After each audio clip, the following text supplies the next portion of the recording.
Bagian kedua. Jalan ke berbagai arah yang diperkeras oleh batu-batu sungai, ada yang memutar, ada pula yang bersilangan. Pada tanah miring mendaki, disusun batu-batu pipih berundak seperti titian. Di kiri dan di kanan jalan, ditanami berbagai jenis aneka tetumbuhan. Pagar puring rumpun hanjuang, pohon soka pohon culan, rimbun pohon-pohon beringin, diselingi keteduhan pohon tanjung. Kesemuanya itu ditata sedemikian rupa bagaikan taman di Swarga Maniloka. Masih ada kupu-kupu dan burung-burung kecil yang tergesa mencari sari-sari bunga, karena hari sudah menjelang sore. Di halaman rumah-rumah panggung, anak-anak kecil ada yang saling berkejaran dengan wajah-wajahnya yang ceria. Pada tangga-tangganya, beberapa lelaki remaja sedang menganyam keperluan alat dapur. Dari beranda rumah-rumah panggung itu, ada pula gadis-gadis yang sedang menenun. Kadang terdengar senandungnya, disertai senda gurau. Ada asap-asap mengepul dari atap bagian dapur yang injuk-injuknya sudah berlumut, hitam kehijau-hijauan. Beberapa laki-laki yang pulang berburu memikul menjangan terluka, diiringi kerumun anak-anak kecil yang turut bersuka cita. Setiap orang yang berpapasan dengan Olot tersenyum ramah, sambil melirik keempat utusan dari negeri Majapahit. Ketika melihat bentuk kadaton si Pawindu Hurip, keempat utusan dari Majapahit menghentikan langkahnya. Kadaton itu terasa agung dan berwibawa. Kadaton yang serba kayu dengan bentuk atap julang ngapak. Tiang-tiang panggungnya bulat-bulat sebesar batang pinang setinggi orang berdiri.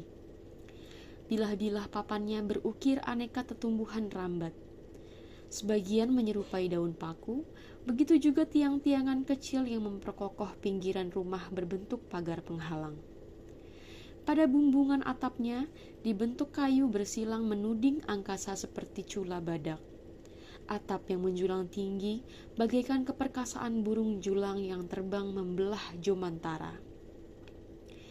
Kadaton yang agung berwibawa itu resminya disebut Kadaton Surawisesa, menghadap ke sebuah lapangan rumput yang disebut Sang Hyang Maya Datar.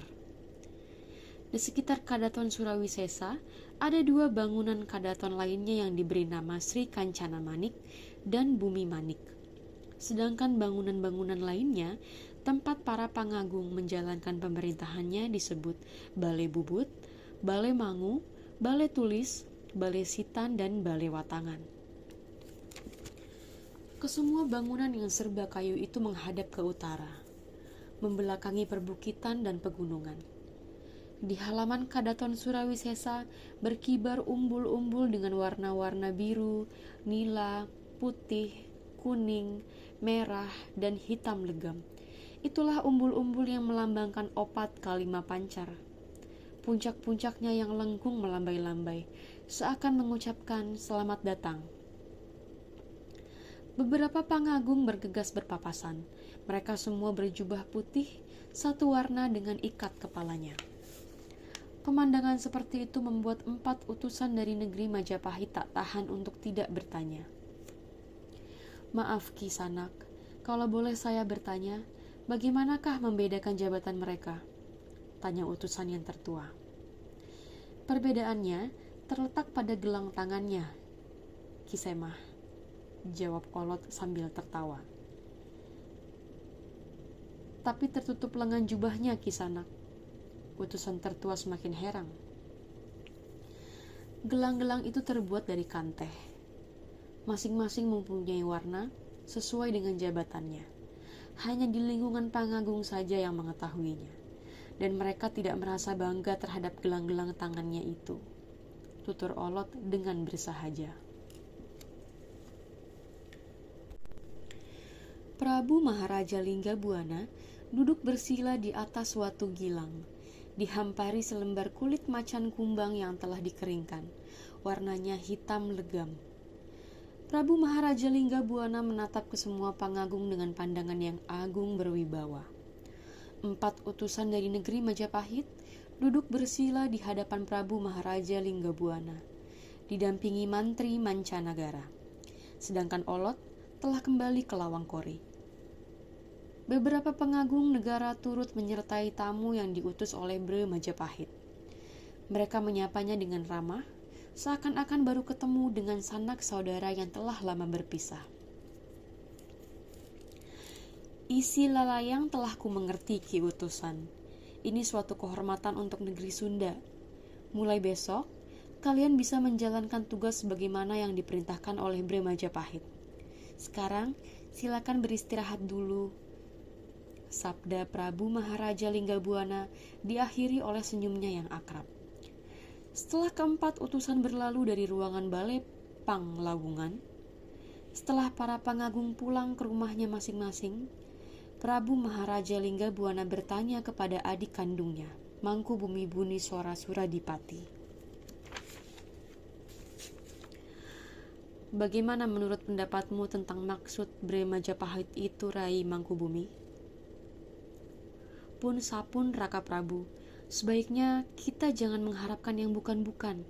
Biarkan utusan menjalankan tugas rajanya, tanpa kita mengharapkan apa-apa. Anggaplah itu merupakan tanda persaudaraan kita dengan keluarga Kadaton Mahapatih. Jangan tergoda oleh kilauan warna, Raka Prabu. Tutur Mangkubumi Buniswara Suradipati dengan tenang. Memang begitulah seharusnya, Rai Mangkubumi. Tapi kita tidak bisa menutup mata. Prabu Hayam Wuruk sedang mencapai puncak kejayaannya. Hampir semua negeri-negeri kecil di seluruh wilayah Nusantara menjadi bawahannya. Mereka setiap tahun mengantarkan upeti ke ibu kota Trowulan. Tutur Prabu Maharaja Linggabuana kemudian. Kecuali negeri Sunda, Raka Prabu. Sela Mangkubumi Buniswara Suradipati. Citra resmi Ayuwangi Pitaloka Pamor Salaka. Cantik sejak kecil, bercahaya bagaikan para pohaci. Sekar Kadaton Intan Kaputran, dambaan semua satria. Umurnya baru menginjak 17 tahun, seperti saatnya bunga merekah. Ki juru lukis dari negeri Majapahit, jika dia bukan laki-laki yang tidak terbiasa dengan permainan rasa, tak akan sanggup melukis putra Citra Resmi. Putri Citra Resmi duduk bersimpuh di atas batu datar, membelakangi kolam yang dihiasi bunga teratai putih yang kebetulan sedang berkembang. Ki juru lukis dari negeri Majapahit, bajunya sudah kuyup oleh keringat, padahal udara pagi di kota Kawali masih cukup dingin. Ketika ia memoles, sering alat sapu lukisannya terpeleset. Ia sering bingung memilih warna, terutama warna kulit yang cocok bagi putri Citra Resmi. Di antara putih dan kuning, lebih dekat pada warna gading. Para pengasuh yang menemani putri Citra Resmi, senda guraunya sering mengusik konsentrasinya. Namun Ki juru lukis dari negeri Majapahit berusaha mencurahkan segala kemampuannya. Putri mana saja yang dilukis itu, Ki Sila? Tanya salah seorang pengasuh. Ki juru lukis gugup. Ia tidak segera menjawabnya. Semua juru lukis dari negeri Majapahit disebar ke seluruh kerajaan yang ada di Nusantara. Ada yang diutus ke ujung Mendini, Nusa Bali, Pasai, Jambi, Tanjung Kutai, Minangkabau, dan banyak lagi. Tutur Ki juru lukis dengan ramah. Oh, banyak sekali. Untuk apa? Tanya pengasuh yang lainnya. Satu di antara sekian banyak lukisan yang terpilih oleh Bre Majapahit, kelak orangnya akan dilamar dan dijadikan permaisuri, jawab Ki juru lukis. Mendengar penjelasan itu, Putri Citra Resmi menjadi terkejut, bahkan menjadi gugup. Hampir sebulan lukisan Putri Citra Resmi itu baru selesai secara sempurna. Persis seperti aslinya, tak kurang dan tak dilebih-lebihkan. Pagi itu, para pangagung duduk bersila di atas hamparan Balai Pangalawungan Kadaton Surawisesa. Di jajaran terdepan, nampak Rakean Tumenggung Larang Ageng, Rakean Mantri Sohan, Yuwa Mantri Gempong Lotong, Sang Panji Melong Sakti, Ki Penghulu Sura, Rakean Matri saya, Rakean Rangga Kaweni, Rakean Senapati Yuda Sutrajali, Rakean Juru Siring, Sang Mantri Patih Wirayuda, Ki Juru Wastra, Ki Mantri Seberang Keling, Ki Mantri Supit Kelingking. Sedangkan yang duduk bersila paling pinggir Rakean Mantri Usus. Dialah pemimpin pasukan bela mati, merangkap pengawal pribadi Prabu Maharaja Linggabuana. Prabu Maharaja Linggabuana didampingi oleh adik kandungnya Mangku Bumi Bunisora Suradipati. 4 utusan dari negeri Majapahit duduk bersila di tengah-tengah para pengagung lainnya. Pun sapun Prabu Maharaja Linggabuana memulai sabdanya sambil menyembahkan kedua telapak tangannya dilekatkan pada dadanya. Secara bersamaan para pengagung membalas sembah rajanya, menangkupkan kedua telapak tangannya masing-masing dilekatkan di depan hidungnya sambil menunduk. 4 utusan dari negeri Majapahit mengikutinya. Hampir 1 bulan, negeri kita mendapat tamu kehormatan, para utusan dari negeri sahabat Majapahit. Hari ini mereka tugasnya sudah selesai. Sebentar lagi mereka akan pulang ke negeri Majapahit. Semoga dengan jalan begini, kekerabatan negeri Sunda dengan negeri Majapahit akan lebih erat lagi. Sampaikan rasa persaudaraan ini kepada Sri Maharaja Rasanagara Prabu Hayam Wuruki utusan. Sabda Prabu Maharaja Linggabuana sambil menatap ke arah duduknya keempat utusan dari negeri Majapahit. Secara bersamaan, keempat utusan dari negeri Majapahit menghaturkan sembahnya. Kurestui kalian untuk kembali ke negeri Majapahit. Semoga kalian selamat di perjalanan. Prabu Maharaja Linggabuana mengakhiri sabdanya. Kami mengucapkan terima kasih yang tak terhingga Gusti Prabu, kata Ki Juru Lukis dari negeri Majapahit. Dan kami amit mundur, Gusti Prabu.